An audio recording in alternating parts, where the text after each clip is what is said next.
with one of these Queens guys? All the time. Start with Shan. Start with Shan, then go over to Marley. I remember I was somewhere, we was out in Switzerland somewhere with 50 Cent. And he pulled me to the side and was like, yo, I hate you. And he said, yo, that's we crazy. had to sing this song. He said he hated the song, but he had to sing it anyway. And he was reminiscing his days in Queens, you know, and so on. It is what it is. You know, I had an interview on shout out LL Cool J Rock the Bells with Roxanne Shantae, Living Legend.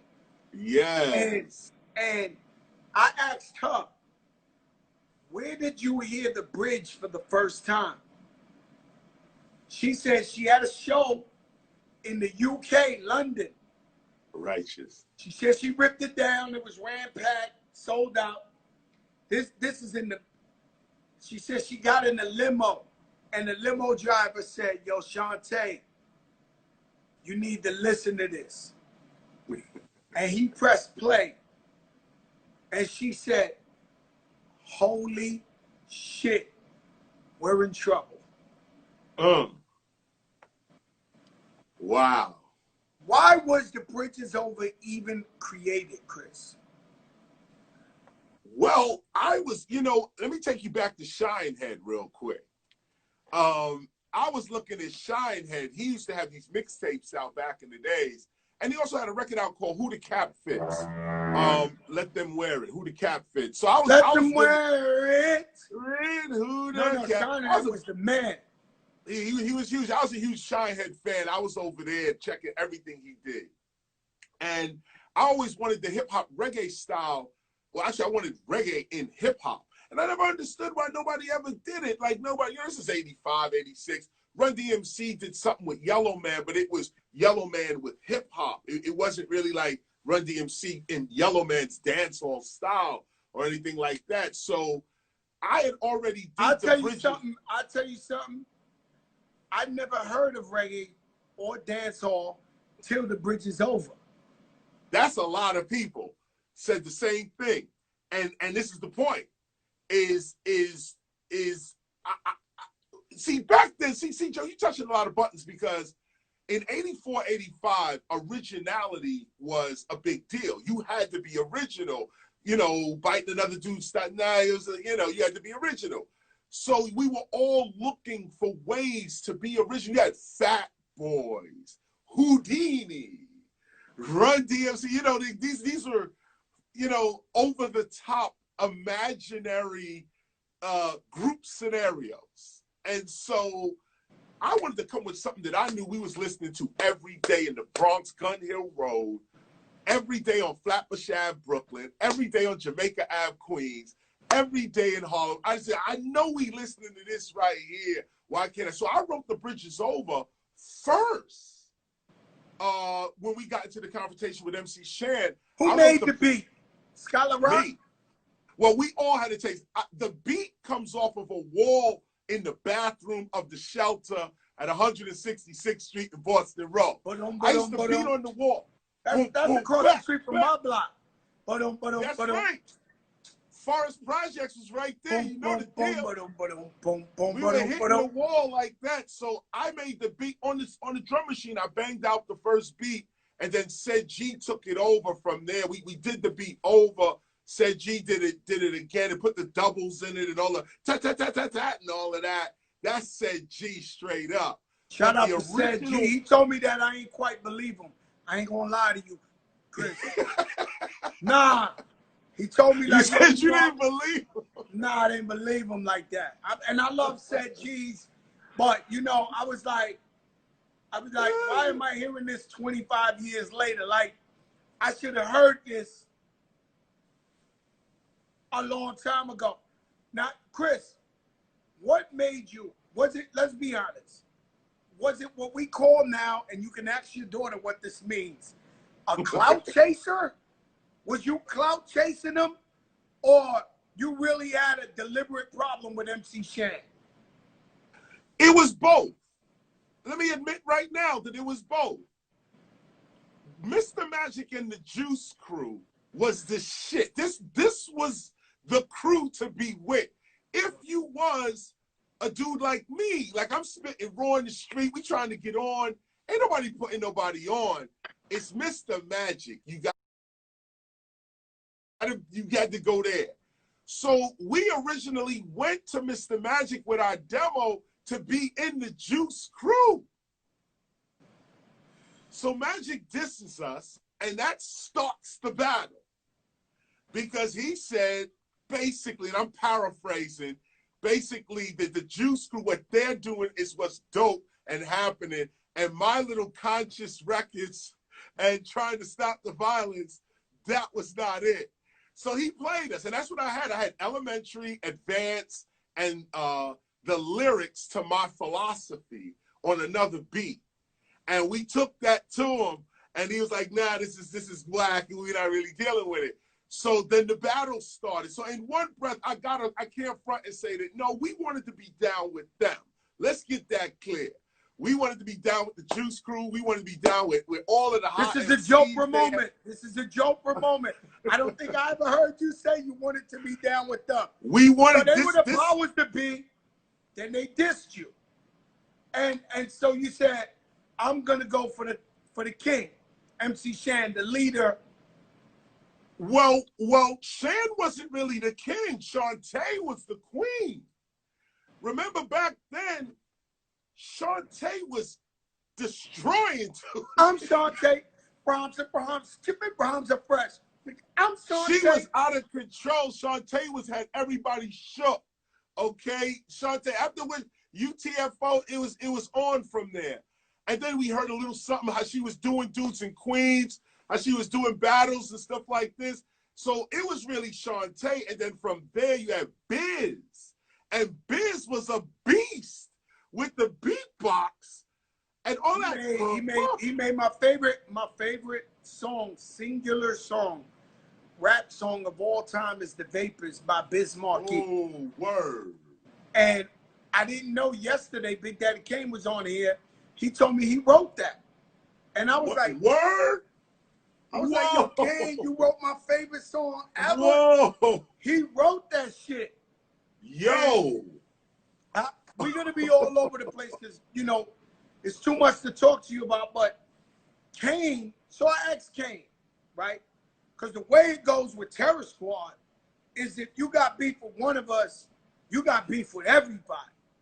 So I asked Kane, you Juice Crew, Coogee Rappers Juice Crew, Shantae, all that. How you let Chris come at MC Shan and y'all ain't really jump on him as the Juice Crew? So he started breaking down to me how you and him was friends and you helped him move out his mother's house. You carried this velvet couch and he said, I was not going to go against Chris. He was my man. And I told Mr. Magic and them that. He said since then, MC Shan and Mr. Magic ain't really fuck with Kane no like that. Right. Right. Do you think you would have been Blastmaster KRS-One if the whole entire Master Ace, Craig G, Coogee Rap, all of them was trying to light you up? You think you would have fought? You think you would have got this far? Yes. In fact, I might have went further because back then, Joe, listen, now you're going to have to be honest. When we first started BDP, first of all, wait a minute. Hold up. You see this? This right here? You see this? Just as a reminder. I don't know, maybe some dudes forgot. I don't know what it is, but let me just show it one more time. Okay, see that? I got a little, let me get the light out the way right there. Okay, see that? Okay. Now, these dudes here are the first time real street dudes picked up the mic and started talking. Now, the Juice Crew, for me, I always, first of all, Shan is my dog. I mean, Shan is my dog, but Kane was my man first. And me and Kane was in Brooklyn. And what it was so, I lived on Clarendon and Avenue D in Brooklyn. Kane was like 2 blocks up. And he was moving out the crib. had nobody to help him move out the crib. We moved everything, not just the couch. We had equipment, all types of stuff we was moving with Kane. So Kane was trying to get on as well, and we were part of a group of neighborhood MCs that were just really just battling each other and trying to make a name for ourselves in the Bronx, in Brooklyn, in Harlem. We'd all meet at Latin Quarters, you know, all this type of stuff. Wow. So actually, it wasn't even Latin Quarters, and I'm sorry, it was the Roxy. Let me get this right. It was the Roxy back in the days. So Kane was my man, no doubt, and I know that just out of MCing, Kane would have definitely stepped up. But the way the Juice Crew was treating him at the time, I don't think Kane really wanted to even stick his neck out. That's what he's telling me, but he told me yesterday, later on, that he always wanted to smoke with you. Yes. He told me that everybody wants him to go up against Rakim, not in the verses, but in a real battle. And he said, Rakim's the GOAT, but he don't think Rakim is a battle rapper. He always wanted to battle against you. Right. Kane's always saying that. And I'm always here. Kane always saying that. Yo, I think it's going to be you. We've been talking the same shit for 25 years, okay? Look, I gets down, okay? I eat, sleep, and breathe this shit, okay? So, you know, it would be great. I mean, I'll tell you the truth. If I was to get with anybody as well, it have to be somebody I respect. And Kane definitely gets respect. Well, you but know, on the versus battle, I don't know why they keep bringing up KRS-LL Cool J. I've been looking at all the comments on Twitter, and do you think that's the right battle, LL Cool J? Well, you know you're both my idols. You know that. I don't know. I don't know. I might have to poke your other idol over there. Because personally, Joe, I don't think anybody is stepping to me. Okay, let me start right there. I don't think anybody's stepping to me, and I'm not saying that arrogantly. I just know who I am, and I know what it is. When it comes to that mic game, and it comes to that right there, now look, I might not be able to cook. I might not be able to drive a cab. I might not be a mathematician. But when you say, yo, let's get on that mic and let's move this crowd, or let's have this battle, or whatever it is, I'm not the one you want to fuck with. This is not where you come. This is not where you go. This is a detour. Detour. That's what this is.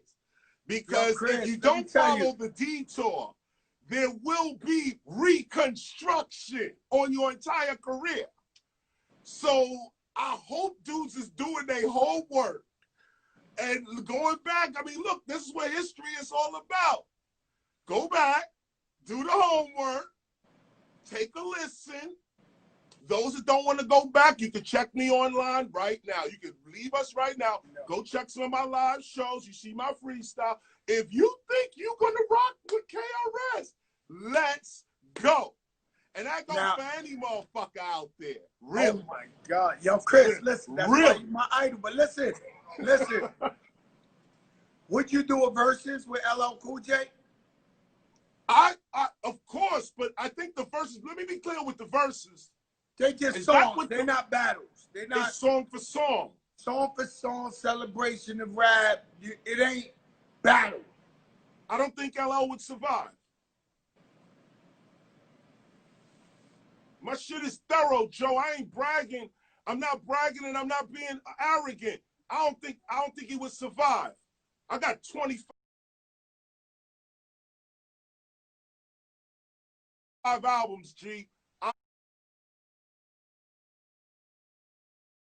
I don't think he survived. Yo, Chris. Beautiful celebration of life. Enjoy. You out for the verses. He has called you out. LL Cool J is my idol. And you are my idol. And you know I told you this since the first day I ever met you. I said, listen, Chris, you my idol, but I love LL too. No doubt. I explained that to you. and you respected that. I remember one year I had my birthday at the Fever. No doubt. And Puffy was there, Biggie, everybody. And you was destroying the place. And LL came in by 3 in the morning while you was on stage. And the crowd going crazy because realistically, we never really seen LL Cool J in the hood in our life. Right. So I had met him like a week before and I invited him. And I said, yo, come, but he showed up.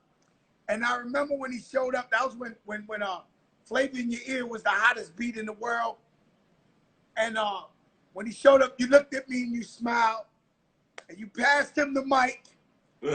And then he said, yo, throw that Craig Mack shit on. He kicked the freestyle. I never heard him kick before. That's right. But for me, looking up to y'all being my idols, I couldn't believe I had both of y'all on the same stage in the Bronx at the same time. It was crazy. I wouldn't know what to do watching y'all in the versus battle. I would probably die. I would need like one of them straight jackets, like I just for me, right? How many albums? I mean, but how would you do that? Because song for song, he plays 20 records, you play 20 records. Criminal Minded and By All Means Necessary, that's 20 records. Yeah, but it gotta be the biggest 20 records. Snoop Dogg is a museum, a walking institution. Yeah. He picked 20 records. You gotta pick 20 records, Chris. Right? So whichever ones you think are most impactful. So you would come with what we call cultural moments. Your songs would be cultural moments. And I guess LL will have to come with the girl records, the big hit crossover records. You know what I'm saying? So styles. And I'm trying to say, so what determines the winner of the battle then? Nobody really determines the winner of the battle, but sooner or later, you know if somebody gets their ass whipped. Of course. So yesterday, everybody in New York City says DMX won. I think they're delusional. It's okay. If you know, you know. If you watched it, you know. Yo, this is Snoop Dogg coming 1, 2, 3 into the 4. Snoop Dogg, you know, and you gotta stop when you do 20 of those in a row. It's like Jesus Christ. Right, that's real talk. You get what I'm saying? You coming with Bridges Over. Oh, that would be a moment. You against LL with the Bridges Over, and then you coming with Still Number One. You coming with my Palati. It's crazy, man. It's let me tell you something. Self-destruction. For all the young people who don't know what I'm talking about, it's a moment in hip-hop where it was our We Are the World moment where all the gangster rappers came together and made a song to tell the streets, come up off that beef. Let's stop killing each other. Black Lives Matter. Now, Chris, how does self-destruction come about? Ann Carly was the head of A&R at Jive Records. Asian American woman. I love her. She was the head of A&R. Huh? I knew her. So Ann Carly was at one of our concerts where a dude got stabbed for his chain. Regular occurrence. But she was there one night. So they robbing people, taking their earrings, taking the girls' earring, popping chains. Same old nonsense. So she saw one dude get his chain popped and get stabbed.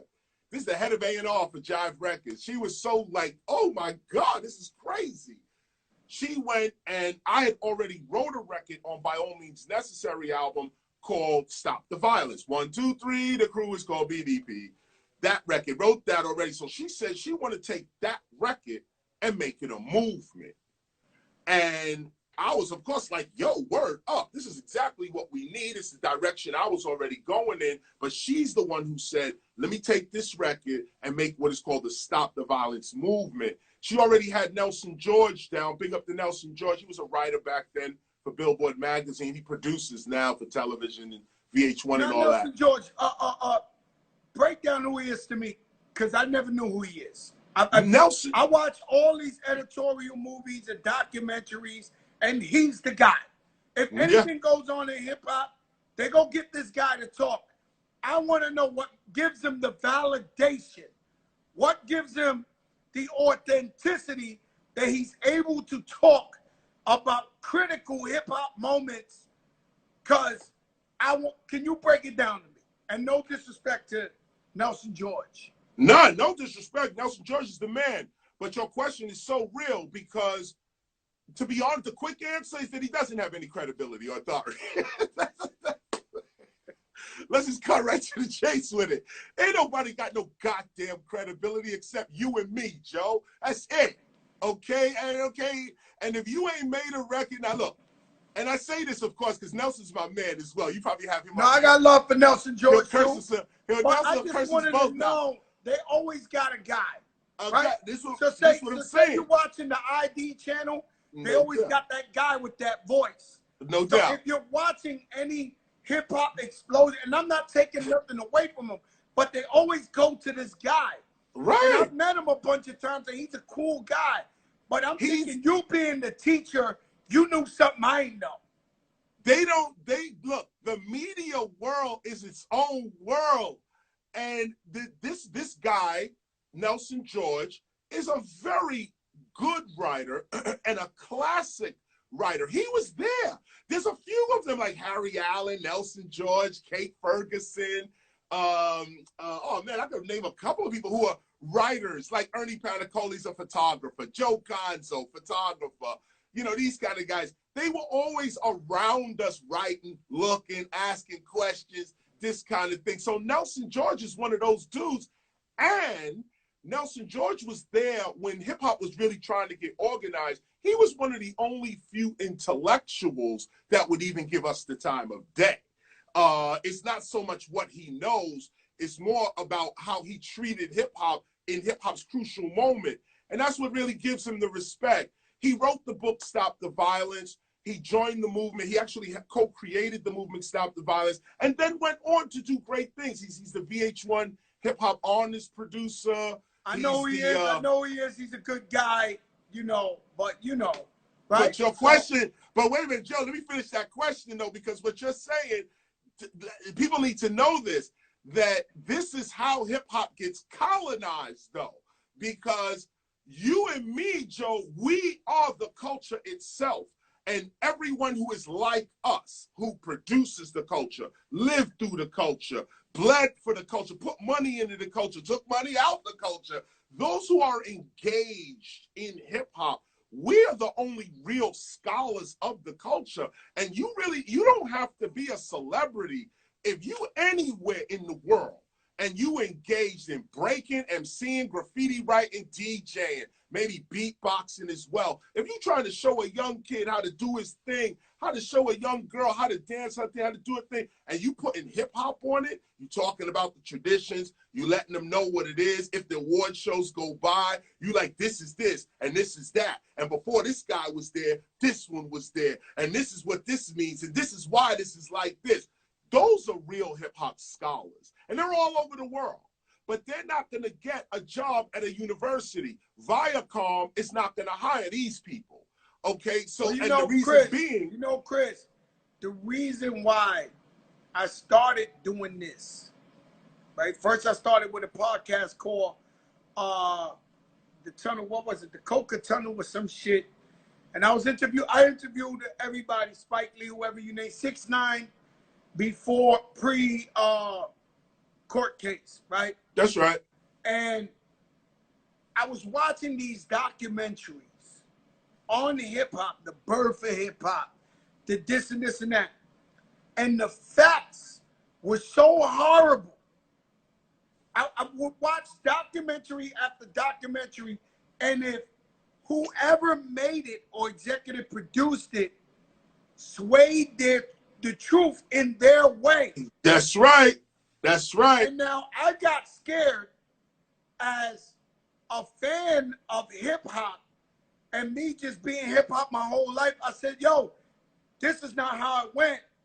And I don't want kids in 20 years from now to watch this shit and think that that's how it went. Right.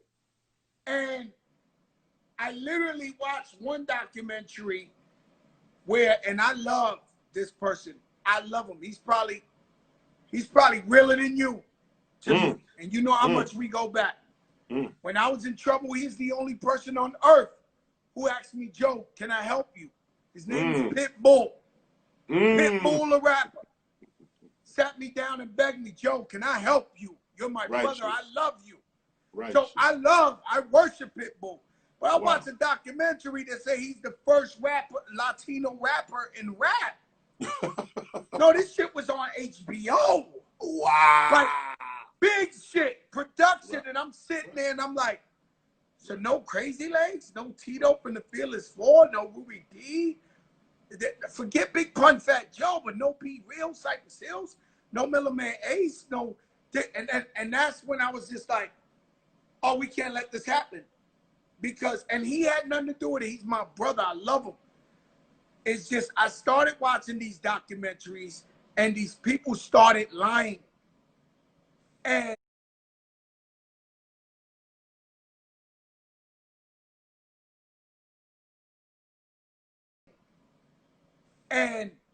that's when I said, you know what?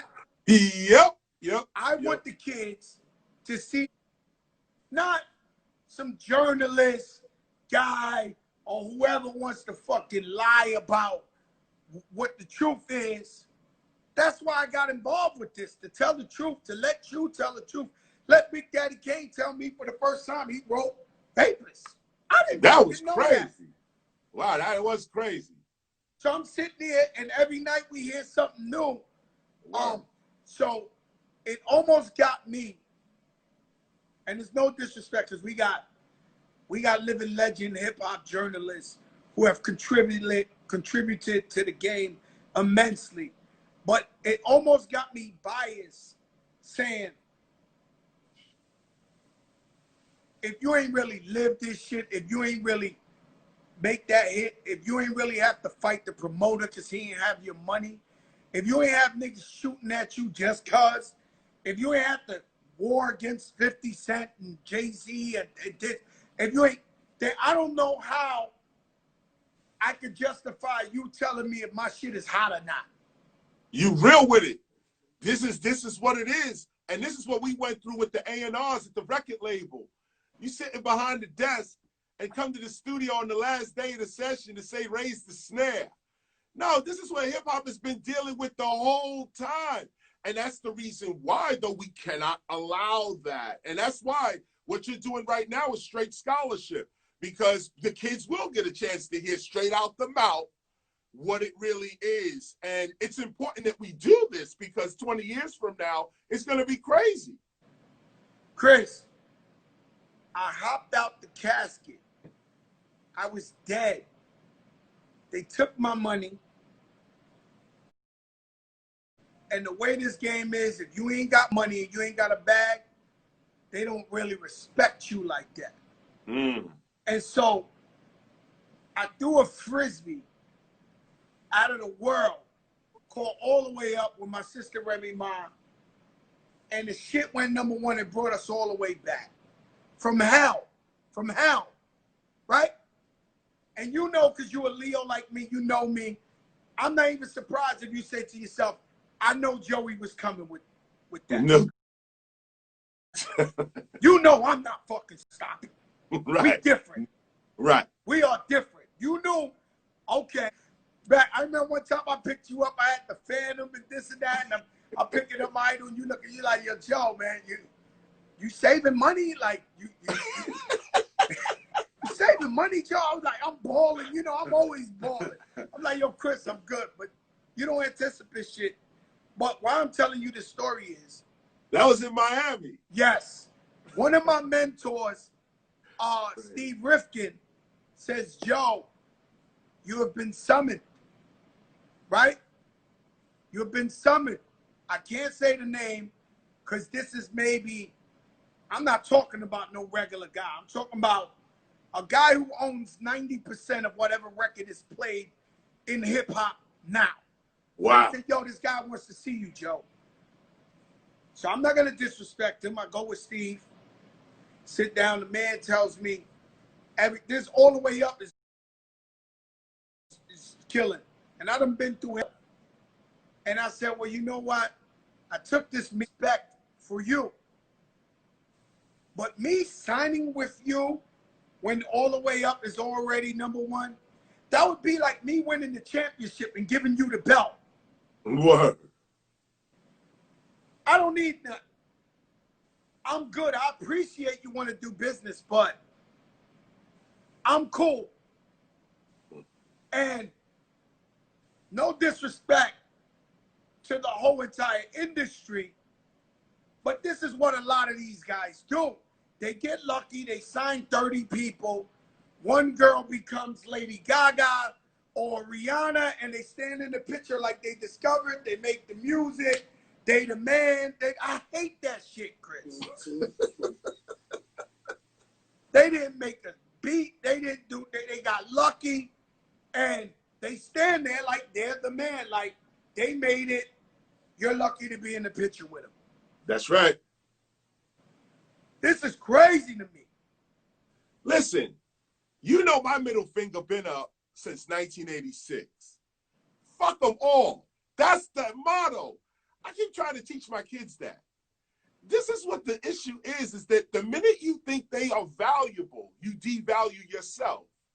And what you just said, like all the way up, come on, why would you even think about signing with somebody who's like, you know, and you know what's so wild is that we did take those deals.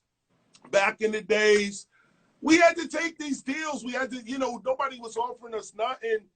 And you got over, okay? You got over. I was young. I was 20. I was 22. I was 25. You got over. You got me. Now, 20 years later, you want to still offer me the same deal. And that's the part that I get a little peeved over. These companies and so on, you know, they still think they can buy your rights and own you and all that. And I'm like, dude, we're in the 21st century right now. Like I tell you this, and I'm coming for your interview as well, but we're doing the Criminal Minded documentary, okay? We finally got our act together, and we're going to put together the Criminal Minded documentary. And it's actually, you know, a series. We'll roll it all the way out, series, everything. We're exposing everything, which is so dope. I was bringing